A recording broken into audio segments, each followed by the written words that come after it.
Hello मेरे प्यारे बच्चों, क्या हाल चाल? बढ़िया सब। तो कैसे हो मेरे बब्बर शेर और शेरनियों?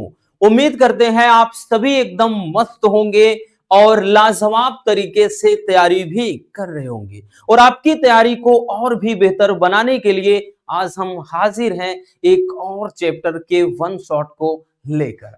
प्यारे बच्चों, आज के इस वीडियो में हम बायोलॉजी में चैप्टर नंबर 9 जो कि है जैव प्रौद्योगिकी और इसके सिद्धांत एवं प्रक्रम को देखेंगे, क्योंकि भैया ये दो पार्ट में चलता है।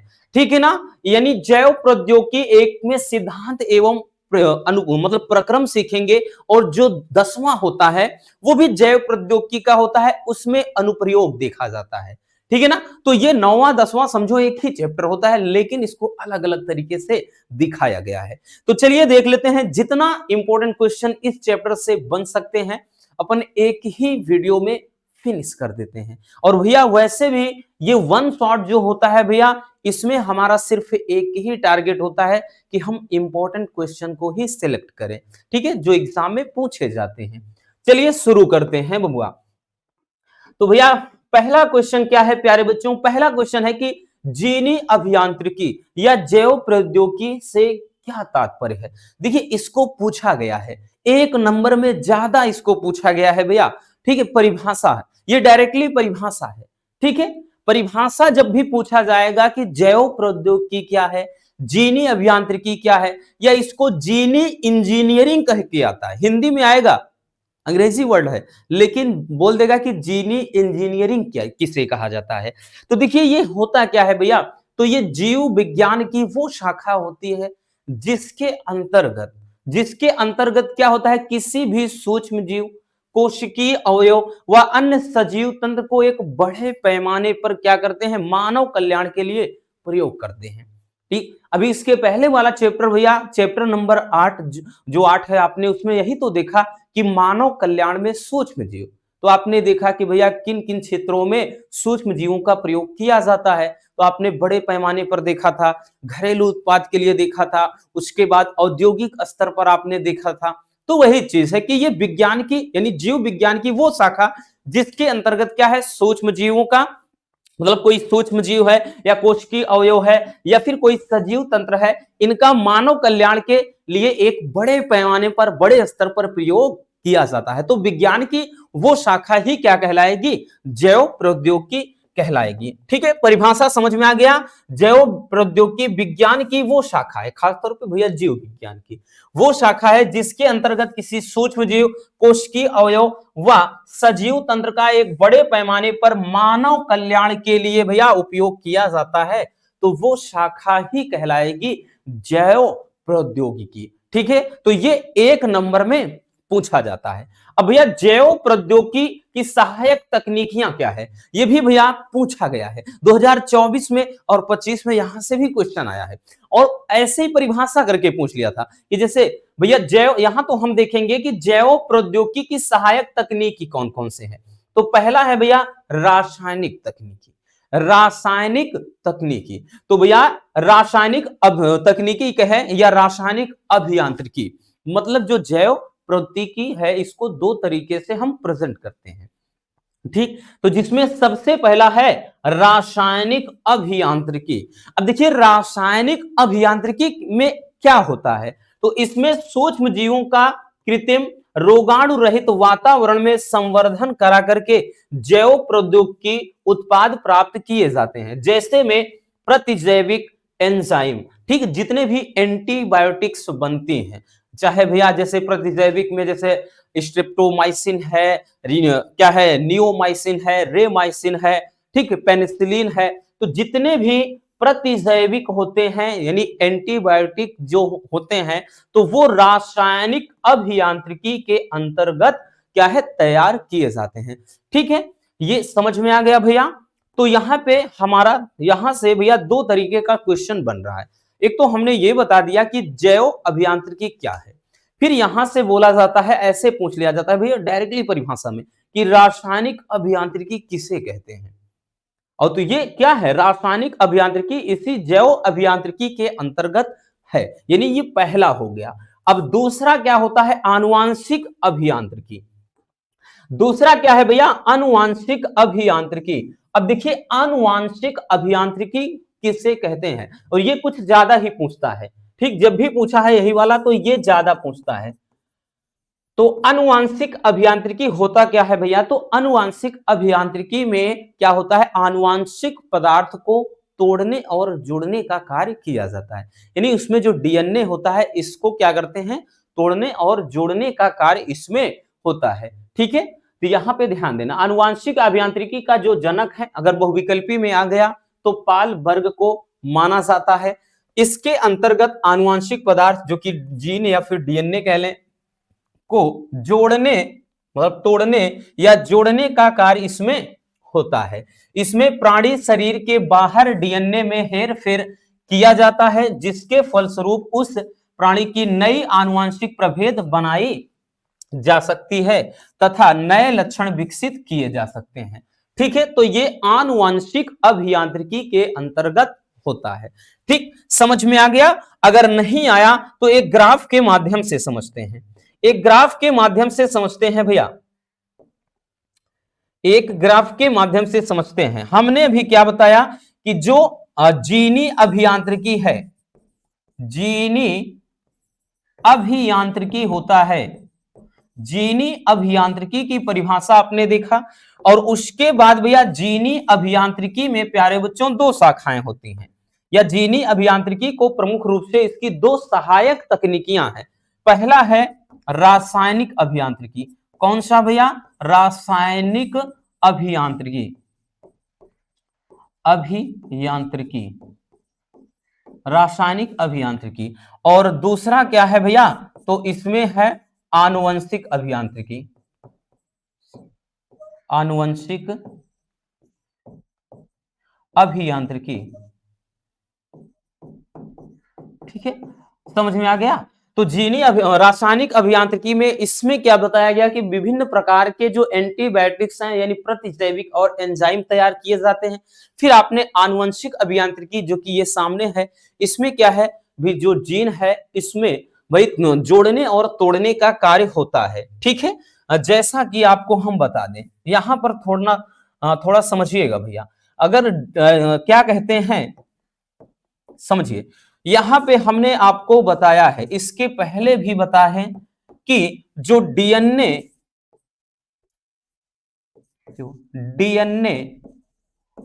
को तोड़ना ये कौन करता है? डीएनए को जो तोड़ना ये किसका काम होता है भैया? डीएनए को तोड़ने का काम कौन करता है? मान लेते हैं ये डीएनए की एक स्ट्रक्चर है। ठीक है, ये डीएनए की स्ट्रक्चर है और इसमें क्या होते हैं भैया, नाइट्रोजन क्षार होते हैं जो कि हाइड्रोजन बंध द्वारा जुड़े होते हैं, यानी एडेनिन, ग्वानिन, साइटोसिन, थायमिन। ठीक है, ये 4 नाइट्रोजन क्षार होते हैं डीएनए में। तो डीएनए को जो तोड़ना ये कार्य किसका होता है? तो डीएनए को तोड़ने का कार्य कौन करता है? जैसे मान लेते हैं यहां कुछ, जैसे इस भाग से तोड़ना है, यहां से मान लेते हैं इसको अलग करना है, यहां से अलग करना, जहां से तोड़ा जाता है उस भाग को पैलिंड्रोम कहते हैं।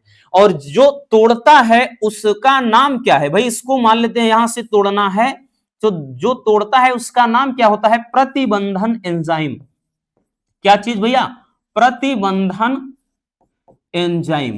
यानी पूरा अगर नाम देखें तो प्रतिबंधन एंडोन्यूक्लिएज एंजाइम होता है।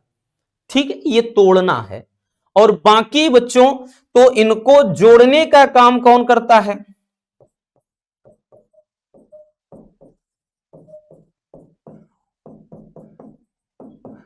भैया इनको जोड़ने का काम कौन करता है? तो जोड़ने का काम कौन करता है? तो भैया वो होता है लाइगेज एंजाइम। क्या होता है भैया? लाइगेज। ठीक है, यानी डीएनए को तोड़ने का कार्य प्रतिबंधन एंडोन्यूक्लियस एंजाइम होता है। देगा एक्सोन्यूक्लियस, एंडोन्यूक्लियोज, मतलब ऐसा करके ऑप्शन रहेगा, तो प्रति मतलब एंडोन्यूक्लियस रहेगा, याद रखना।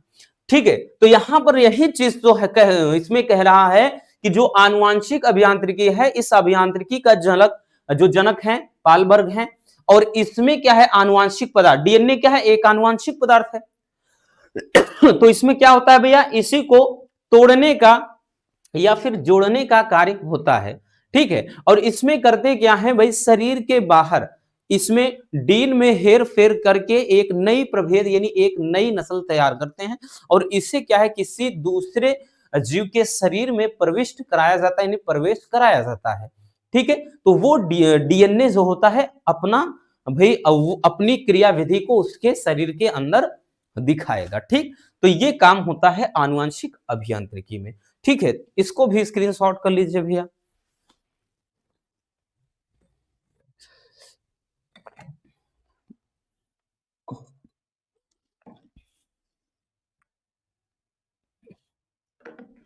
हो गया, चलिए आगे देखते हैं।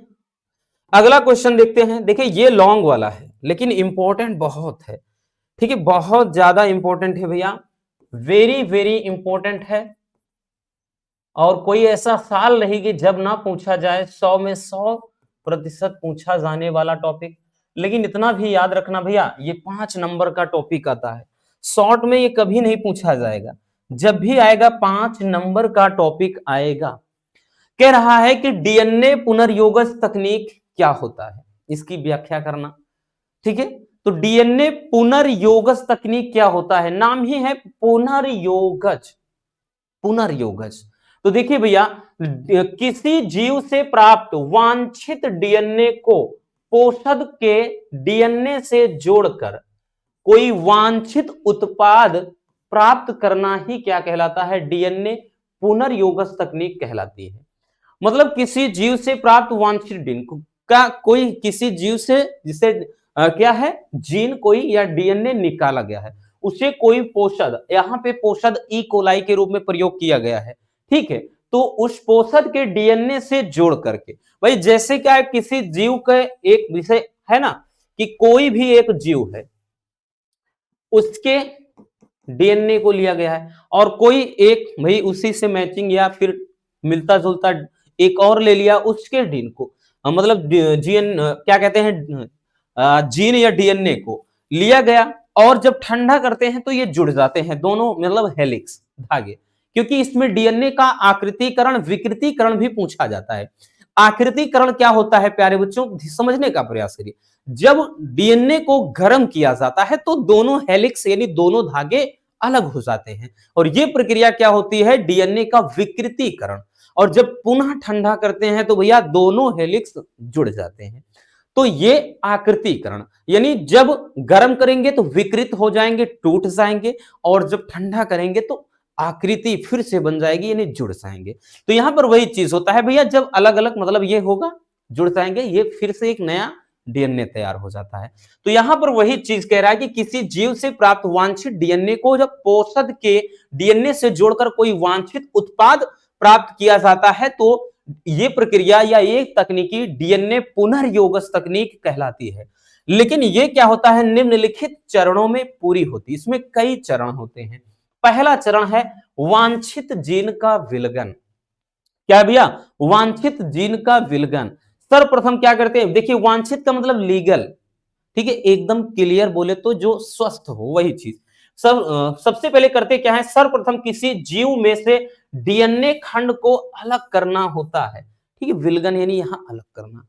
सर्वप्रथम किसी जीव में से क्या करते हैं, स्टेप समझना, बस कुछ नहीं समझना, रटना भी नहीं, कि इस तकनीक में सर्वप्रथम किसी जीव में से डीएनए खंड को अलग किया जाता है, यानी उसमें कलेक्ट कर लेंगे। फिर प्रतिबंधन एंजाइम की सहायता से छोटे छोटे खंडों में तोड़ा जाता है। ठीक है, अभी बताया ना भैया, जो तोड़ता है उसका नाम क्या है, प्रतिबंधन एंजाइम। उसी को आणविक कैंची भी कहते हैं, उसी को आणविक चाकू भी कहते हैं। ठीक है, मॉलिक्यूलर सीजर। इसके बाद डीएनए का विकृतीकरण कहते हैं। अब विकृतीकरण में हमने क्या बताया, जब गर्म करोगे दोनों हेलिक्स मतलब ये जो है टूट जाएंगे, यानी ये ऐसा है भैया, यानी दोनों धागे अलग अलग हो गए, टूट गए, यानी जो इसमें जुड़े थे अभी तक, ये जो जुड़े हुए थे ये भैया टूट गए।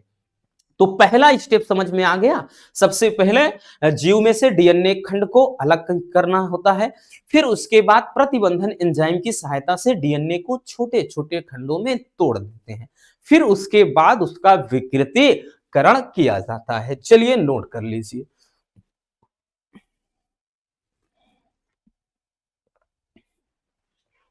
आगे चलते हैं। अब देखिएगा भैया, दूसरा स्टेप क्या होता है, वाहक डीएनए अणु का चयन।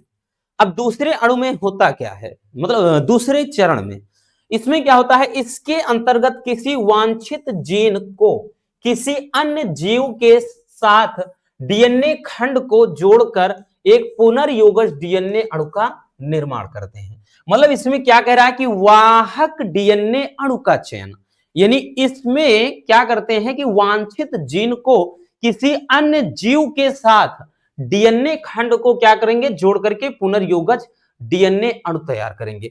यानी यहां पर क्या होता है, जब जोड़ करके, यानी एक जीन को, एक डीएनए को किसी दूसरे से जब जोड़ देंगे तभी उसी को डीएनए पुनर्योगज कहा जाता है। यानी पुनः से भैया, योगज का मतलब यहां पुनर्योगज डीएनए का मतलब वही चीज कि जोड़कर एक नया डीएनए बना दो। ठीक है, तो ये होता है। तीसरे चरण में क्या होता है, पुनर्योगज डीएनए को पोषक जीवाणु के अंदर प्रवेश कराना। यानी यहां पर अब जो पुनर्योगज डीएनए अणु बनाया गया है, अब उसको क्या करेंगे, पोषक जीवाणु के अंदर प्रवेश कराया जाएगा। अब यहां पोषक जीवाणु में भी बताया ना, ई कोलाई जीवाणु का प्रयोग किया जाता है। देखिए, इसके अंतर्गत जो पुनर्योगज डीएनए अणु होता है उसे पोषक कोशिका के अंदर प्रवेश कराया जाता है और पोषक के रूप में मुख्यतः ई कोलाई का प्रयोग किया जाता है। यानी ई कोलाई जीवाणु का प्रयोग किया जाता है। ये कई बार एग्जाम में पूछा गया है बहुविकल्पी में कि भैया यहां पर कई बार पूछा गया है कि इसमें ध्यान देना, पोषक जीवाणु के रूप में किसका प्रयोग किया जाता है। ऐसे पूछा गया है कि पुनर्योगज डीएनए तकनीक में पूछा गया है कि पोषक जीवाणु के रूप में किसका प्रयोग करते हैं, तो ई कोलाई का। ठीक है, लेकिन ये जो प्रक्रिया होती है अंदर, यानी जीवाणु के अंदर प्रवेश कराना, ये 3 तरीके से होता है। ठीक है, पहला है रूपांतरण द्वारा, यानी उसका रूप बदल करके। दूसरा है पारगमन द्वारा, और तीसरा है भैया जीन स्थानांतरण द्वारा। यानी इन 3 तरीके से क्या होता है, पुनर्योगज डीएनए को पोषक जीवाणु के अंदर प्रवेश कराया जा सकता है। ठीक है, चलिए भैया इसको भी स्क्रीनशॉट कर लीजिए बबुआ।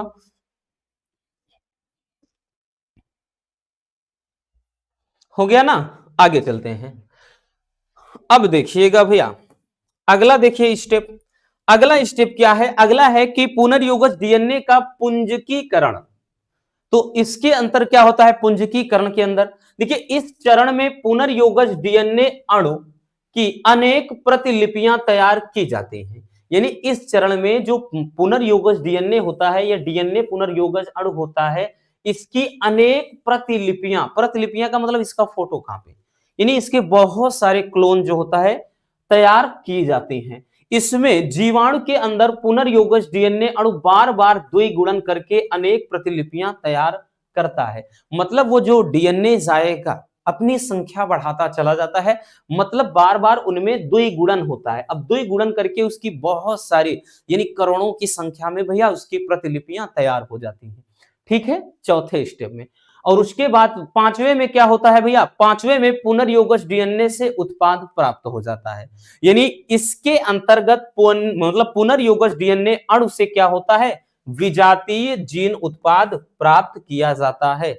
यानी इससे क्या होगा, एक विजातीय जीन उत्पाद बन जाता है। ठीक, तो ये पूरा का पूरा क्या होता है, प्रोसेस होता है डीएनए पुनर्योगज तकनीक का, जो कि हमने बहुत सिंपल से सिंपल तरीके से भैया आपको बता दिया। इसका फिगर भी है, फिगर वाले में हमने अलग से बनाया है भैया, फिर से बता देंगे, डोंट वरी, नोट कर लीजिए। पहला हो गया। चलिए अब आ जाते हैं भैया पॉलीमरेज श्रृंखला अभिक्रिया। ये क्वेश्चन भी बहुत बहुत बहुत लाजवाब है। ठीक है भैया, इतना ज्यादा कि पूछो ही ना, वेरी वेरी इंपॉर्टेंट है प्यारे बच्चों ये टॉपिक भी। ठीक, और ये भी ज्यादातर या तो 3 नंबर में या 5 नंबर में, 100% लिख के ले लो भैया, टपकेगा पेपर में। ठीक है, क्योंकि बच्चों हम हमेशा से बोलते हैं बायोलॉजी वालों को कि बायोलॉजी में फिक्स होता है, इसमें कुछ करना नहीं भैया, फिक्स होते हैं। क्योंकि हमने आपको ऑलरेडी बताया है ये फिजिक्स और केमिस्ट्री नहीं है कि थ्योरी आ जाए या न्यूमेरिकल आ जाए या हो सकता है इसमें टेक्निकल क्वेश्चन आ जाए या डेरिवेशन आ जाए, ऐसा कुछ भी नहीं। इसमें तो बस आपका एक ही विकल्प है, आना है तो आना है। तो देखिए ऐसे करके आएगा भाई, पीसीआर पर संक्षिप्त टिप्पणी लिखिए, शॉर्ट में भी पूछा जा सकता है, या लॉन्ग में आएगा तो बोलेगा भैया पीसीआर पर मतलब क्या कहेगा, बोलेगा कि पीसीआर की व्याख्या कीजिए। एक मिनट भाई,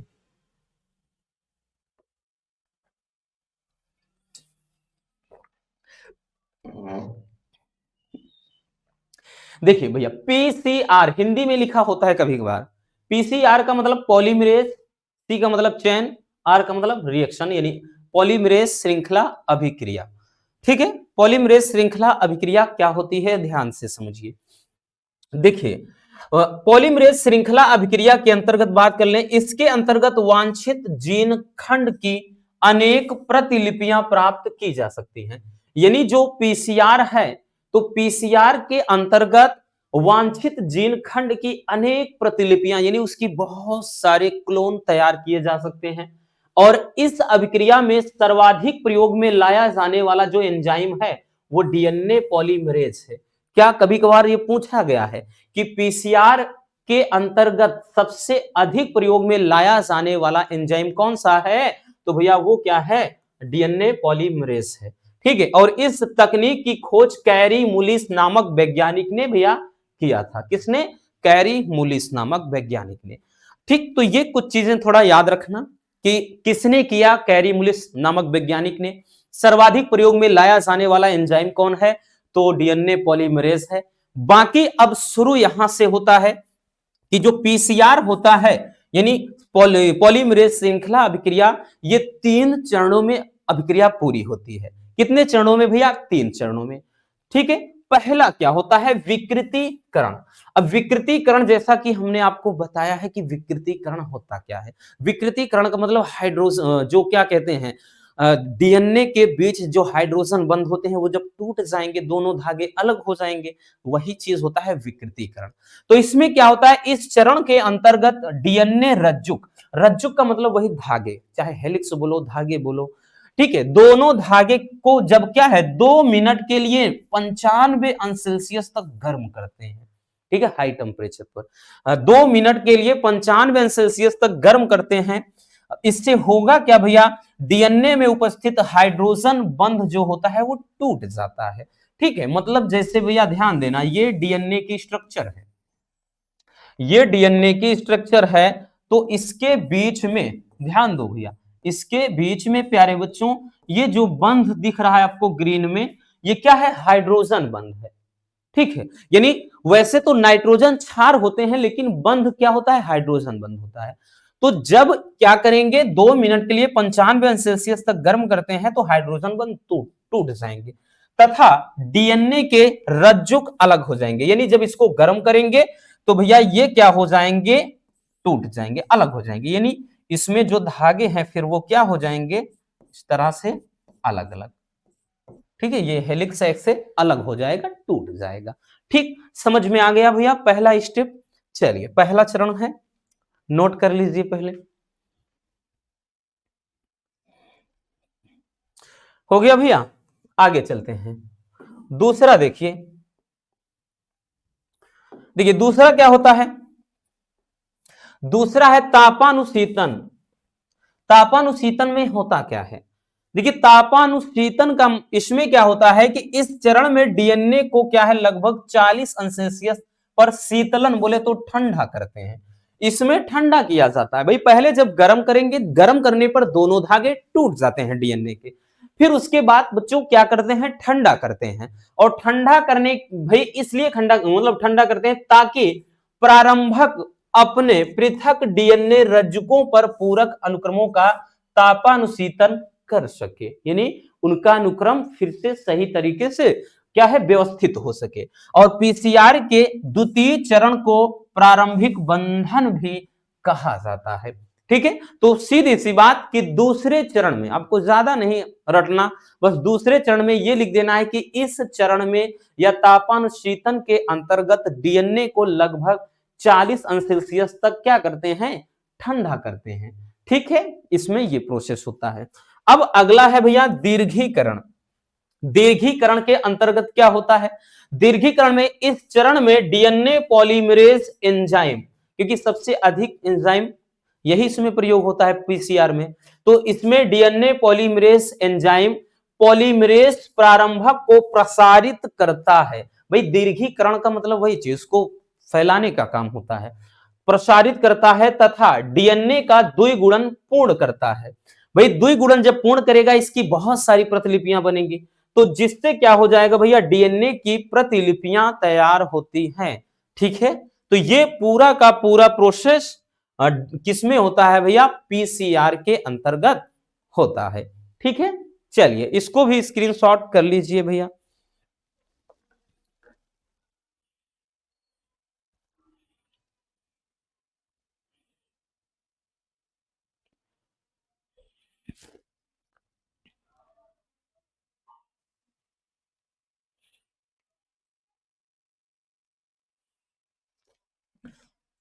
हो गया भैया, चलिए आगे देखते हैं।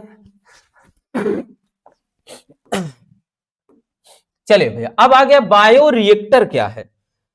ये भी बहुत ज्यादा इंपॉर्टेंट है। ठीक है, वेरी वेरी इंपॉर्टेंट है भैया कि बायो रिएक्टर क्या होता है। ठीक, बायो रिएक्टर किसे कहा जाता है? देखिए क्वेश्चन जिस तरीके से पूछता है हम उसी के हिसाब से लेकर चलेंगे, यहां फालतू का अपन कुछ भी नहीं देखेंगे भैया।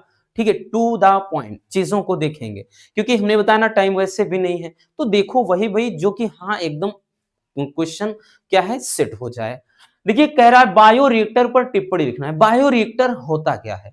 तो भैया ये बायो रिएक्टर एक मतलब बड़े पात्र के तरह होता है, यानी इसका प्रयोग बड़े लेवल पर या यूं कह लें कि औद्योगिक स्तर पर किया जाता है। इसमें जैव प्रौद्योगिकी में क्या है, एक बड़े स्तर पर इसका प्रयोग किया जाता है। ठीक, ये इसका जो स्ट्रक्चर होता है वो एक बेलन के आकार का होता है, और ये एक बड़ा पात्र होता है। क्या होता है? एक बड़ा सा पात्र होता है, एक बर्तन होता है। ठीक है ना? बाकी लिखेंगे क्या बच्चों? देखिए बायो रिएक्टर जो है व्यावसायिक दृष्टि से वांछित उत्पाद के अधिक उत्पादन के लिए प्रयोग में आता है या प्रयोग होता है। ठीक है, इसका उत्पाद क्या करते हैं भैया? वांछित उत्पाद के अधिक उत्पादन के लिए किया जाता है, और इसके द्वारा 100 से लेकर 1000 लीटर तक संवर्धन का संशोधन किया जा सकता है। तो समझ सकते हैं भैया 100 से लेकर 1000 लीटर तक। ठीक है, बाकी अब बात कर लें इसके बारे में कि बायो रिएक्टर में तो यह एक बड़े पात्र के समान होता है, मतलब इसका आकार एक सिलेंडर की तरह होता है, गोलाकार होता है।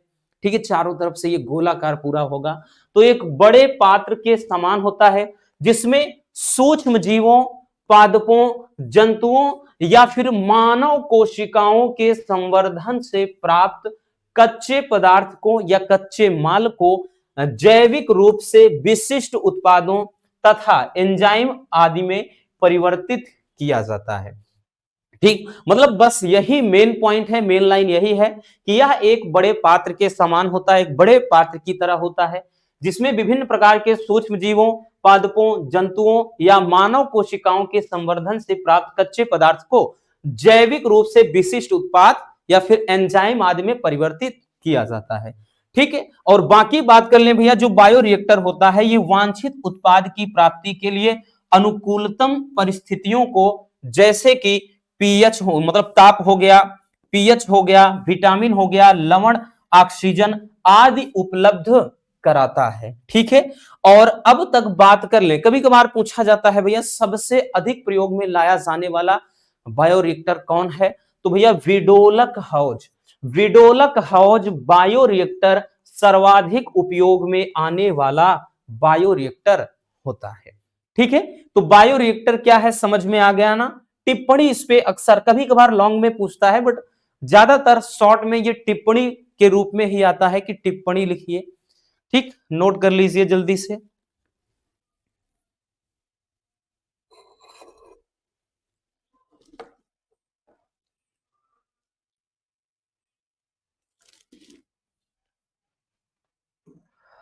चलिए आगे देखते हैं। अब देखिए भैया, प्रतिबंधन एंजाइम पर संक्षिप्त टिप्पणी लिखिए। लो भैया, इसको तो भी शुरू में ही थोड़ा डेमो दिखा दिए थे, काफी इंपॉर्टेंट ये भी है, इसको तो एकदम शुरू में ही थोड़ा बता दिए थे, याद होगा।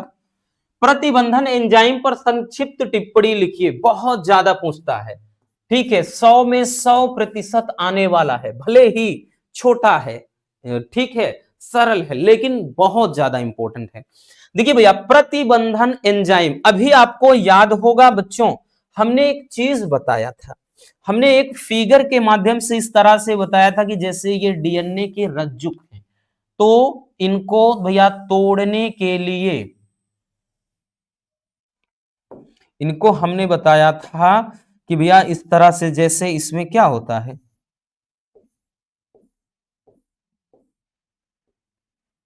इसके बीच क्या होते हैं, नाइट्रोजन क्षार होते हैं।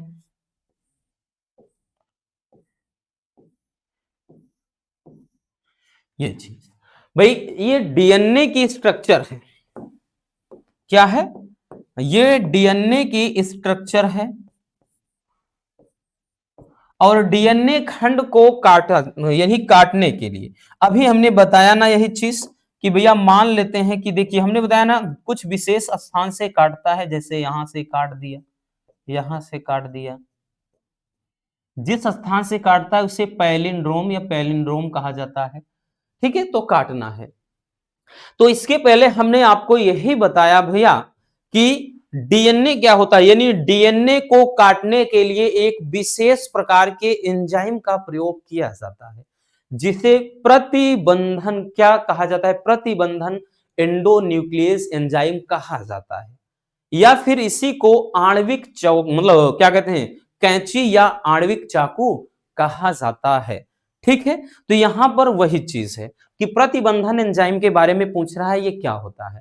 तो चलिए अब लिखेंगे भैया, क्या देखेंगे कि जो प्रतिबंधन एंडोन्यूक्लियस एंजाइम होता है, प्रतिबंधन एंडोन्यूक्लियस एंजाइम, ये आनुवांशिक अभियांत्रिकी का सबसे महत्वपूर्ण एंजाइम होता है, ठीक है। सबसे महत्वपूर्ण एंजाइम क्यों होता है कि इसको आणविक कैंची या आणविक चाकू भी कहा जाता है, क्योंकि ये डीएनए को कुछ विशेष स्थानों से काटने या फिर तोड़ने या फिर अलग करने का कार्य करते हैं, ठीक है।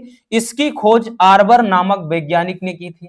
सर्वप्रथम किसने किया था भैया, आर्बर नामक वैज्ञानिक ने। ये जीवाणुओं द्वारा प्रतिरक्षा साधन के रूप में संश्लेषित होते हैं तथा विशिष्ट एंडोन्यूक्लियस द्विरज्जुकी डीएनए को सीमित स्थानों पर काटते हैं, ठीक है, और जहां पर काटते हैं बबुआ उसी को पैलिंड्रोम कहा जाता है। क्या कहा जाता है, पैलिंड्रोम कहा जाता है। तो सीधी सी बात भैया, प्रतिबंधन एंजाइम क्या है, ऐसे एंजाइम जो डीएनए को कुछ विशेष स्थानों से काटने का काम करते हैं, उसे प्रतिबंधन एंडोन्यूक्लियस एंजाइम कहा जाता है। इन मतलब इस एंजाइम को आणविक चाकू या फिर आणविक कैंची भी कहा जाता है, और ये डीएनए को कुछ विशेष स्थान से काटते हैं, जिस स्थान से काटते हैं उसे पैलिंड्रोम कहा जाता है। इसकी खोज सर्वप्रथम आर्बर नामक वैज्ञानिक ने किया, सीधी सी बात। चलिए नोट कर लीजिए भैया,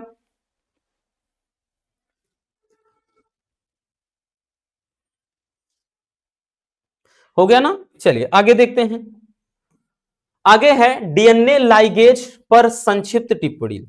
देखिए लाइगेज के बारे में भी तो बताया गया भैया, अभी लाइगेज के बारे में भी तो बताया गया, चलिए देख लेते हैं थोड़ा, लाइगेज के बारे में भी तो बताया गया। अब जैसे भी देखिए भाई, मान लेते हैं कि ये दोनों अलग अलग हैं,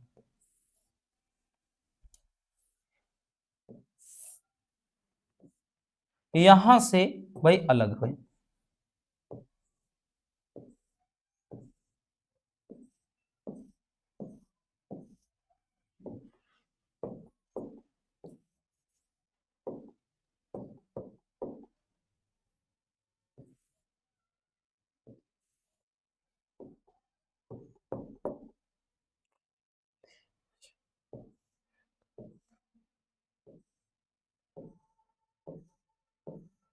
अब देखिएगा भैया, यहां पर देखिए दोनों क्या हैं, यहां पर है भैया दोनों रज्जुक अलग हैं। ठीक है, डीएनए के दोनों रज्जुक अलग हैं। यहां पर क्या है भैया, जुड़ गए हैं। एकदम सरल भाषा में समझाएंगे प्यारे बच्चों, टेंशन नहीं लेना रसगुल्लों, ध्यान से समझिएगा भैया। है कि डीएनए लाइगेज क्या होता है, तो डीएनए लाइगेज होते क्या, देखिए अब अगर बात किया जाए तो भैया डीएनए में, भाई डीएनए प्रमुख रूप से बना किसके होता है, इसके प्रमुख घटक हैं क्या, एक तो शर्करा होती है, ठीक है, डीऑक्सीराइबोस शर्करा होती है। दूसरा इसमें क्या होता है भैया, फास्फेट समूह होता है, ठीक है, और तीसरा नाइट्रोजन क्षार होता है। तीन प्रमुख घटक से मिलकर के बना होता है। तो अगर हम बात कर लें भैया, तो यहां पर इसमें ये दोनों रज्जुक अलग हो गए हैं और यहां पर ये जुड़ रहे हैं। तो क्या कहते हैं, लाइगेज क्या होता है, तो लाइगेज ये एक ऐसा एंजाइम है जो क्या होता है, टूटे हुए या फिर विलगित या फिर विकृत डीएनए खंड को जोड़ने का कार्य करता है। भाई क्योंकि हमने शुरू में ही ये चीज बता दिया, जोड़ने का लिखा था ना, याद है ना, जोड़ने का कार्य कौन करता है, प्रतिबंधन एंडोन्यूक्लियस, सॉरी, तोड़ने का काम कौन करता है, प्रतिबंधन एंडोन्यूक्लियस, जोड़ने का काम कौन करता है, लाइगेज। तो यहां पर वही चीज है कि डीएनए लाइगेज एंजाइम टूटे हुए पूरक डीएनए खंडों को फास्फोडाइएस्टर बंध के द्वारा जोड़ने या संयोजन करने का कार्य करते हैं। इनको आणविक संयोजन या ऊतक लाइगेज भी कहा जाता है। क्या कहते हैं, आणविक संयोजन, क्योंकि ये क्या करते हैं भैया, संयोजित करने का काम करते हैं, मतलब जोड़ने का काम करते हैं। ठीक है, चलिए जल्दी से इसको भी नोट कर लीजिए।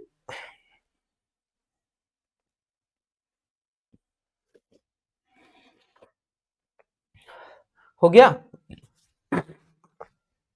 चलिए अगला देखते हैं। अगला क्वेश्चन है कि जल विद्युत कण संचलन। अब देखिए जल विद्युत कण संचलन क्या होता है, ये भी बहुत इंपॉर्टेंट है भैया। ठीक है, वैसे सारे टॉपिक इंपॉर्टेंट है क्योंकि इतना ज्यादा सेट बनते हैं कि भैया हर एक क्वेश्चन पेपर में एक एक भी क्वेश्चन फेंकेगा तो सबके सब इंपॉर्टेंट बन जाएंगे। देखिए भैया जल विद्युत कण संचलन किसे कहते हैं, प्यारे बच्चों ये डीएनए फिंगरप्रिंटिंग आपने पढ़ा है। ये आप जब क्या कहते हैं, आनुवांशिकता वाला जो चैप्टर पढ़ रहे थे, तो उसी में भैया डीएनए फिंगरप्रिंटिंग वाले चैप्टर में ही थोड़ा सा वहां बताया गया था, बाकी आपको बता दिया जाएगा। देखिए डीएनए फिंगरप्रिंटिंग क्या होता है, एक ऐसी तकनीक है जिसके द्वारा किसी, हमने बताया ना कि भैया किसी बलात्कारी, अपराधी, पैतृत्व यानी माता पिता या फिर भाई जैसे संतान की पहचान की जाती है। यानी इसमें ब्लड का सैंपल हो गया, लार हो गया, वीर्य हो गया, ठीक है, बाल हो गया, इन सब से सैंपल लिया जाता है। तो उसके बाद कुछ उसमें प्रोसेस किया जाता है।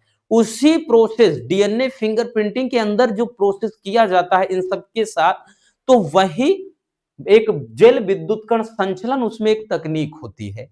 अब इसमें क्या होता है, कैसे कुछ किया जाता है, चलिए जानते हैं। देखिए भैया इसमें क्या होता है, जल विद्युत कण संचलन एक पृथक्करण तकनीक होती है। पृथक्करण तकनीक यानी वही चीज तो होता है जैसे क्या है, जहां क्राइम होता है वहां से डीएनए लिया जाता है। वैसे जैसे छीना झपटी हुई तो भैया खरोंच मार दिया कोई आदमी, और जिसको आदमी वही पता चले उसकी जान चली गई। तो जिसको खरोंच मारा है वो भाग गया, लेकिन उसके हाथ नाखून वगैरह मान लेते हैं, थोड़ा उसकी स्किन आ गई, तो उसको ले जाएंगे लैब में, जांच वगैरह करते हैं। यानी सबसे पहले डीएनए को कलेक्ट करेंगे, ठीक है, गर्म किया जाता है, हेलिक्स अलग होंगे, ठीक है, फिर से उनको क्या है, ठंडा करना, दुनिया भर का इधर करना, रात भर सुखाना, एक पतली जिलेटिन पर सुखाना, उसके बाद इलेक्ट्रोड में फिर क्या करना, प्रवाहित करना धारा, फिर उसके बाद ये सबसे जिनको होता है संदिग्ध यानी एक शक के आधार पर उठाते हैं, दोनों के सैंपल यानी डीएनए मिलाते हैं। तो यही सब कुछ होता है डीएनए फिंगरप्रिंटिंग में। तो यहां पर वही चीज होता है, जो बीच में कड़ी होती है वही है जल विद्युत कण संचलन। तो इसमें क्या करते हैं, हमने बताया कि ये एक पृथक्करण तकनीक है, इसके द्वारा डीएनए खंडों को पृथक किया जाता है, मतलब अलग किया जाता है। इसमें डीएनए के कटे खंडों को एक एगारोज जेल युक्त एक पतली जिलेटिन की पट्टी पर रखते हैं। इन्हें डीएनए को क्या रख दिया जाता है तथा बफर विलयन से ढक देते हैं। अब बफर विलयन क्या है? ऐसा विलयन जिस पर भाई अम्ल या क्षार का बहुत ज्यादा प्रभाव नहीं पड़ता है, मतलब अम्ल या क्षार आप डालोगे फिर भी भैया ये क्या करेगा, अपने अंदर बदलाव नहीं होने देगा। तो ऐसा विलयन बफर विलयन कहलाता है। तो बफर विलयन से ढक देते हैं। अब क्या करेंगे, इसमें विद्युत का प्रवाह किया जाता है, यानी इसमें धारा प्रवाहित करेंगे। डीएनए अणु में प्रत्येक न्यूक्लियोटाइड में एक ऋण आवेशित फास्फेट समूह होता है।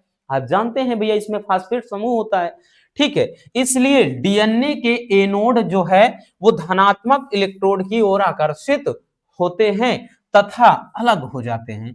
अंत में जब धारा का प्रवाह रोक दिया जाता है और इस पूरी प्रक्रिया को ही क्या है, जल विद्युत कण संचलन कहा जाता है। ठीक है, ये डीएनए फिंगरप्रिंटिंग का ही एक स्टेप होता है बच्चों, लेकिन अलग से ये टिप्पणी के रूप में बहुत बार पूछा गया है। तो चलिए भैया जल्दी से इसको भी नोट कर लीजिए।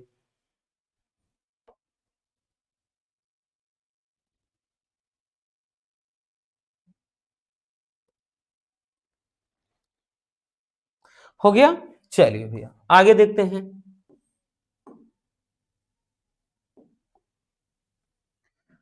अगला है प्लाज्मिड क्या है। प्लाज्मिड पर संक्षिप्त टिप्पणी लिखिए। या फिर कहेगा प्लाज्मिड क्या है, प्लाज्मिड के भैया गुण लिखिए या विशेषताएं।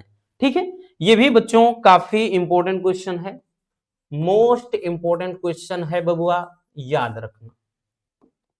ठीक है, चलिए देखिए प्लाज्मिड होता क्या है भैया। देखिए प्लाज्मिड में ये भी एक प्रकार का क्या है, डीएनए ही होता है। प्लाज्मिड एक प्रकार का डीएनए ही है, लेकिन ये प्रमुख डीएनए से क्या होता है, अलग डीएनए होता है। ठीक है, आकार में भी छोटा।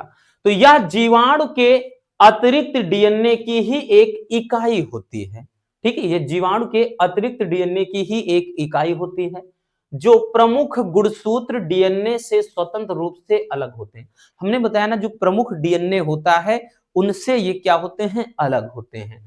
ठीक है, यह जीन अभियांत्रिकी में सबसे अधिक प्रयोग में लाया जाने वाला वाहक होता है। यानी वाहक के रूप में सबसे अधिक प्रयोग ये प्लाज्मिड का ही प्रयोग किया जाता है। ठीक है, और सबसे अधिक उपयोग में लाया जाने वाला जब पूछा जाए वाहक कौन है भैया, तो वो पीबीआर 322 है। क्या है भैया, 322। ठीक, सीधी सी बात, प्लाज्मिड क्या है, तो जीवाणु के अतिरिक्त क्या होता है भैया, ये डीएनए की एक इकाई है जो प्रमुख रूप से, मतलब जो प्रमुख गुणसूत्र डीएनए से स्वतंत्र रूप से अलग होता है। ठीक है ना, और सबसे ज्यादा इसका जीनी अभियांत्रिकी में प्रयोग किया जाता है। और वैसे बात कर लें तो वाहक के रूप में सबसे ज्यादा जिसका प्रयोग होता है बच्चों, वो पीबीआर 322 प्लाज्मिड है। ठीक, अब बात कर लें भैया प्लाज्मिड के गुण क्या हैं। तो सबसे पहले देखिए गुण में पहला गुण, इसमें स्वतंत्र रूप से प्रतिकृतिकरण की क्षमता होती है। यानी क्या है भैया, ये स्वतंत्र रूप से ये प्रतिकृतिकरण इनका हो जाएगा।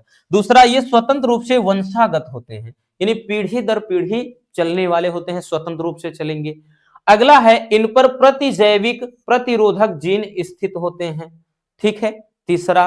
और चौथा है, ये प्लाज्मिड पोषद के मुख्य गुणसूत्र से अलग रहकर भी द्विगुणन कर सकते हैं, अर्थात अपनी संख्या में वृद्धि कर सकते हैं। ठीक है, तो ये हो जाएगा भैया प्लाज्मिड तथा प्लाज्मिड के गुण या विशेषताएं। आई बात समझ में। चलिए बबुआ जल्दी से स्क्रीनशॉट कर लीजिए भैया।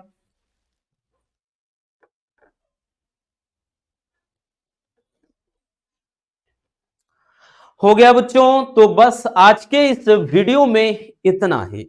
उम्मीद है आप सबको आज के सारे टॉपिक बहुत अच्छे से समझ में आ गए होंगे। तो बढ़िया से इनको भैया नोट कर लेना बच्चों, क्योंकि हमने हमेशा से आपको बोला है वन शॉट आप कभी मिस करिएगा, सबको अच्छे से नोट करते चलना, एग्जाम के टाइम में यही रामबाण साबित होंगे। ठीक है, तो मिलते हैं किसी और शानदार टॉपिक के साथ। अगर वीडियो पसंद आई हो तो लाइक जरूर करना, और नए हैं तो चैनल को सब्सक्राइब जरूर कर लीजिए। Love you, bye bye, take care. और हाँ, एक प्यारा सा कमेंट बॉक्स में छोड़ दीजिएगा।